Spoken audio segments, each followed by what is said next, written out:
Hello, everyone. This is Professor Ma, and this is the section on antiderivatives. Uh, we suppose we have two functions, big f of x and little f of x, and suppose the derivative of the big F is a little f. We call the big F the antiderivative of the little f. And we also say f of x is an integral of little f of x. Okay? And we write it in this manner. We say the integral refers to this elongated sign dx. Okay, and so usually we call this the integral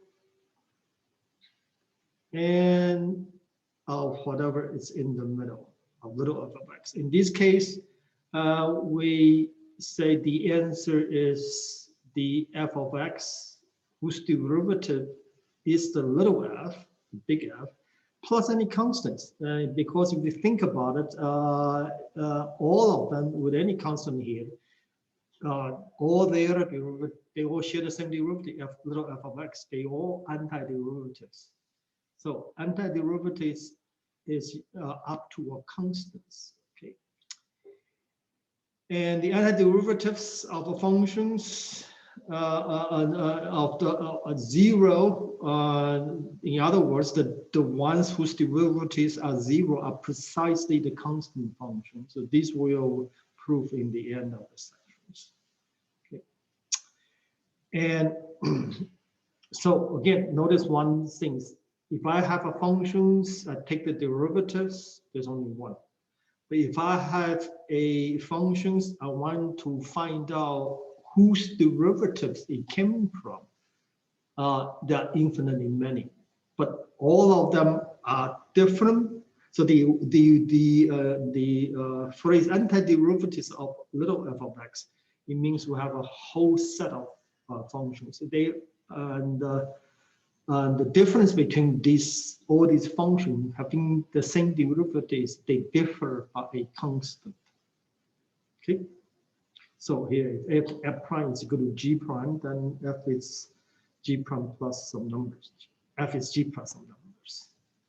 And the process of finding antiderivatives, we call that integrations. So now we want to do integration, procedure finding antiderivative. And from the derivatives, we write the rules for derivative backwards. So we will have antiderivative of sum is the sum of the antiderivative of the components. Okay, sum and differences. And we say these, we can say, we usually say these rules is we can integrate these formulas term by term. And if I have a constant multiple, I can pull the constant multiple out of the integration procedure. In other words, I can find out what the integral of f is, and then when I finish, I multiply by the constant multiple that's pulled out. So, and so we say this, we can pull out constant multiple. And these are the antiderivative of the basic formulas that of the derivative formula written backward. Okay, so for instance, derivative of sine of x. If I take the derivative, is cosine of x. Hence, the antiderivative of cosine x is sine of x. Okay, and same thing with this. Let me say something about this first rule. If I want to find out whose derivative is x squared dx, okay, and when we take the derivative, we take one exponent, so antiderivative. And when we take derivative, we take antiderivative. Of course, we will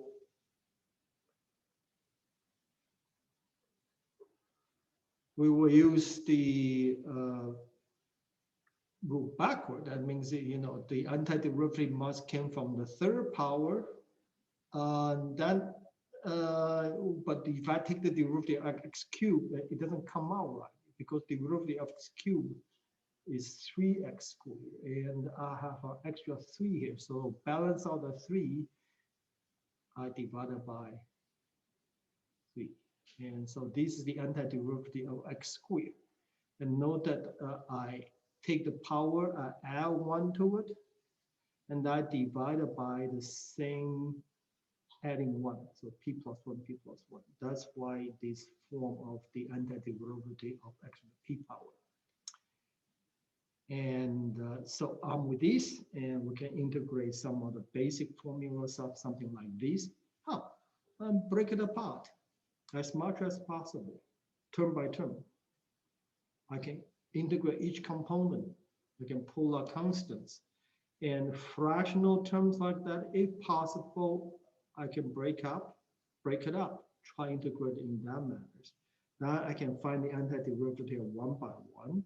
And the antiderivative of e to the x is e to the x. Antiderivative of sine x is cosine x.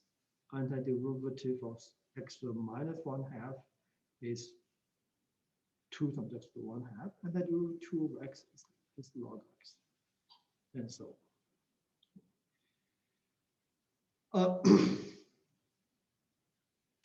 the antiderivatives are different by a constant. So in terms of graphs, for instance, if I look at the antiderivative of 2x, and then I get the integral of 2x dx, I get a whole bunch of functions, x squared plus k.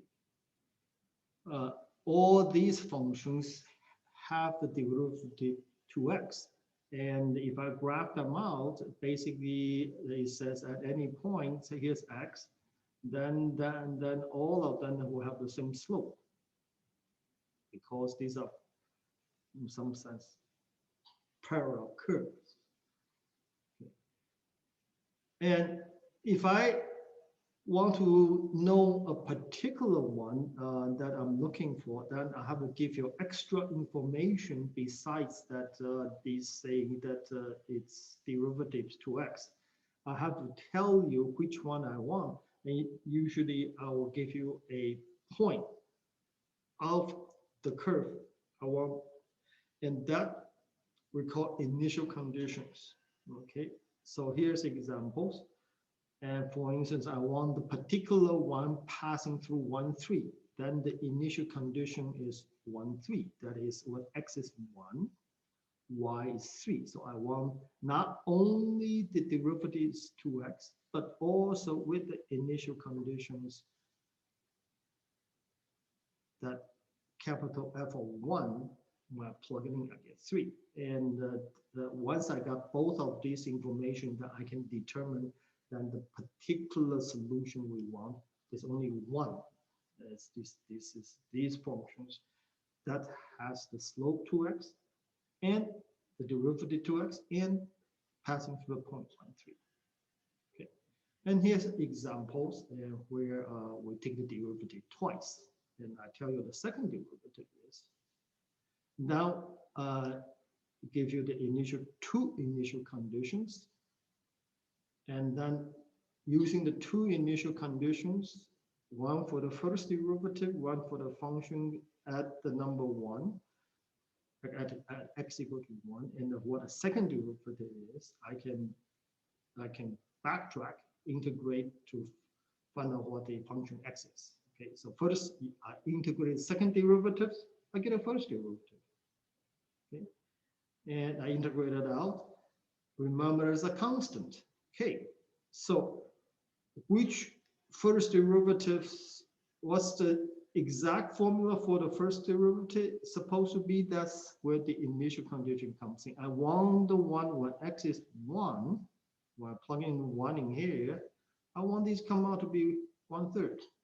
So I use that to find out what k is. So I can recover the k, solve for the k, and we'll get k equal to 3. So in particular, I know exactly what the first derivative has to be. It has to come with a constant 3. Now I do this one more times. I can get back to xt, integrate the first derivative, and that will get x back to the original x. Okay. Again, I have a constant needs to be determined, but then we have another initial conditions telling us that when we plugging 1 in this formula, I supposed to get 1/12. So then I can plug in 1, I supposed to get 1/12, so I can solve for the capital K. So capital K is minus 2 and plug it back in, I get the complete solution for xt.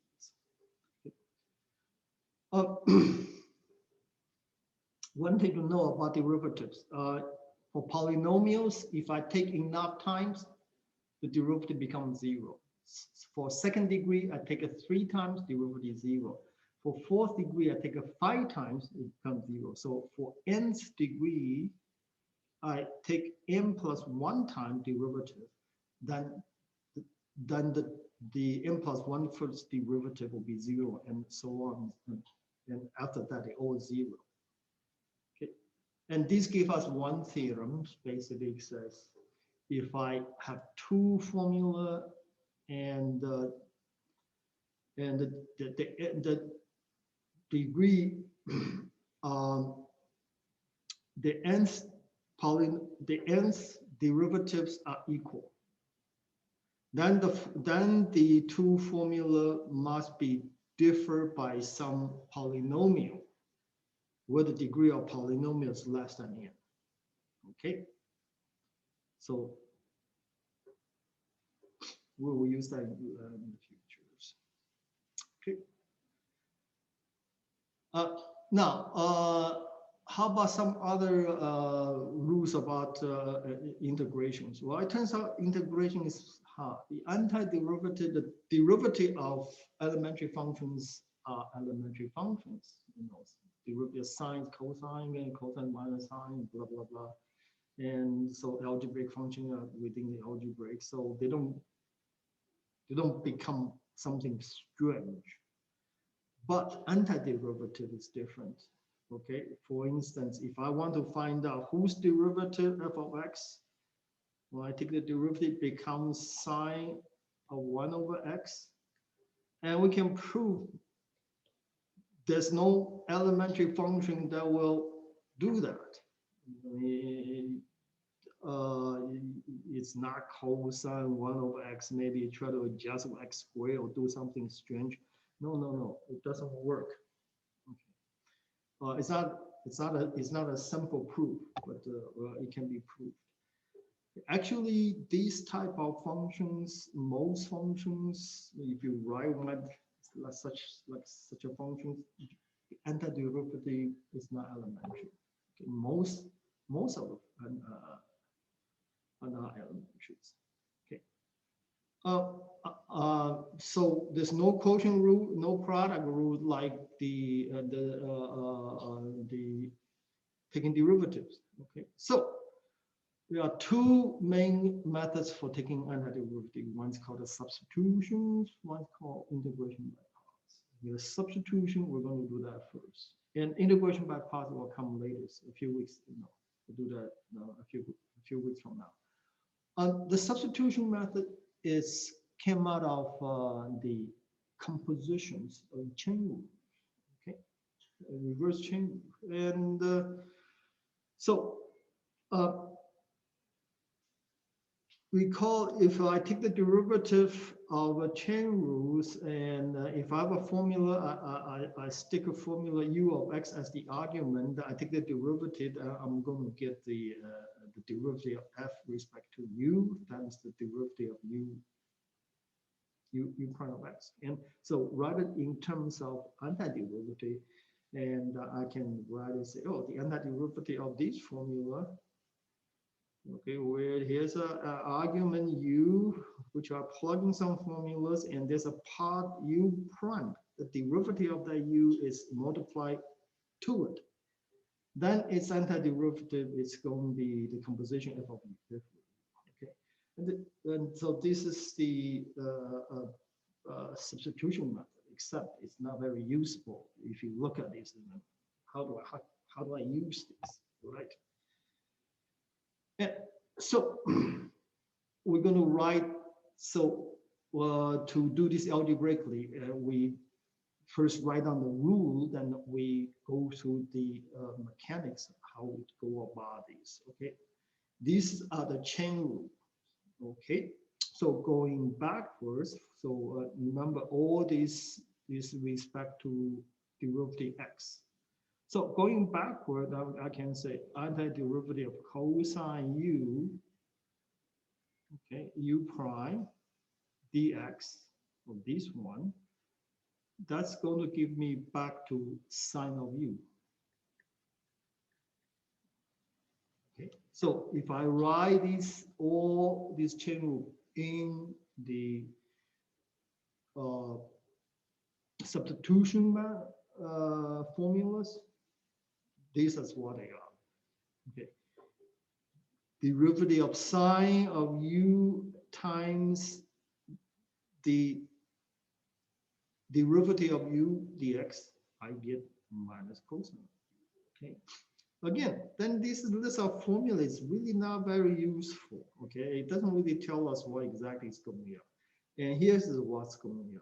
Okay, when we use substitution method, we need to look for two things. What? We're going to look at a components, which is the arguments that is plugging to some formulas.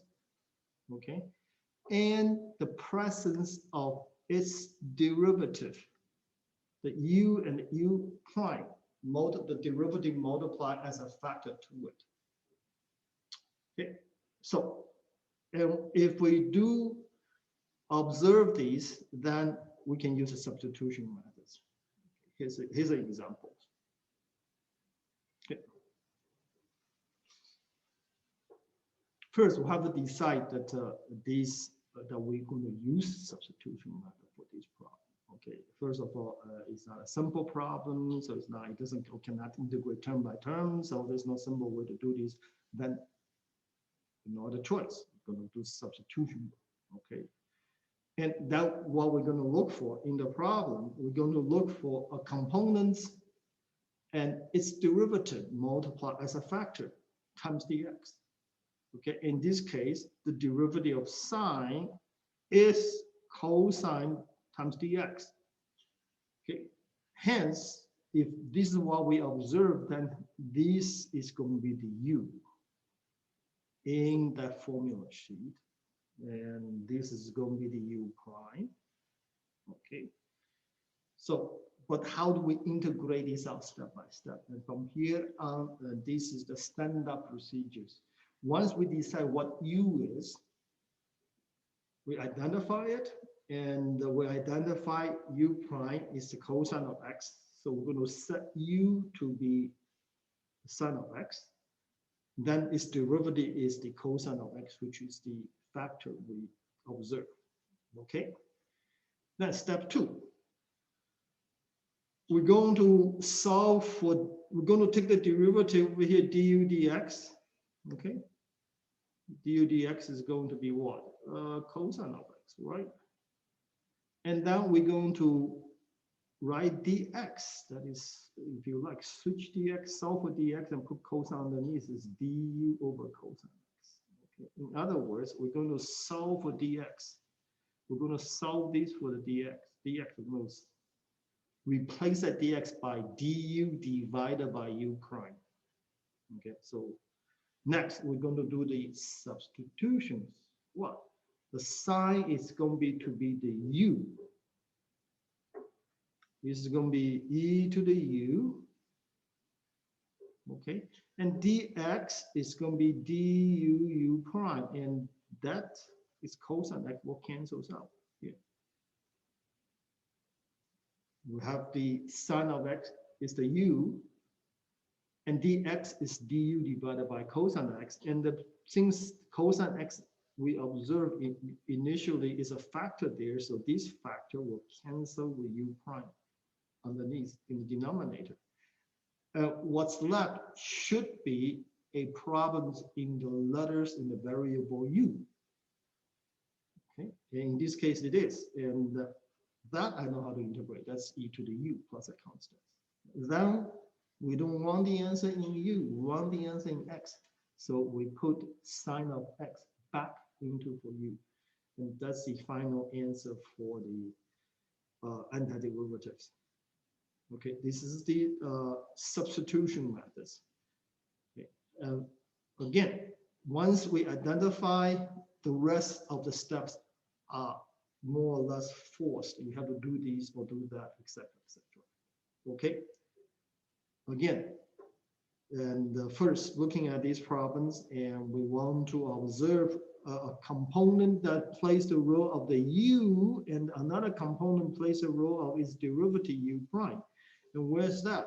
Well, if we write the x on the side in the denominators as 1 over x, then it becomes more transparent because this is the u and the derivative of log x is 1 over x. So the u and u prime. Hence, once this is identified, we start this process. We set log x to be the u, and its derivative is 1 over x. And derivative, of course, then we write dx as du over 1 over x, du over u prime, right? And so I get dx is dx du. Now plug the dx back in for dx, replace that by du, and replace that this by the u. Okay, right. Log x is u, dx is to be x times du. Let's put it back in here, and change everything into u, the variable u. Okay. And the x and the 1 over x will cancel because that was the derivative of the u that we had in the beginning. And so the factor will be canceled. And now I'll have a problem completely in u, and then which I can integrate and then put the x back. Okay. So this method is called a substitution method. And then this one simple observation: if the substitution is linear, like over here is like 3x plus 2, then the answer is always just you adjust by the constant 1/3.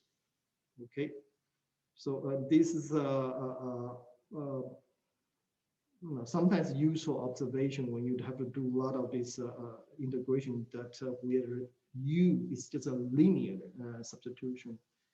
With constant times x, then the answer will be just adjusted by a constant multiple. Okay, so you can think about these examples. Okay, how I just adjust the constants and just get the answers a little faster. Okay. And this is the proof for the theorems that the only functions that derive 0 are precisely over the constant functions. Okay. And that's it. And bye-bye. And until next time.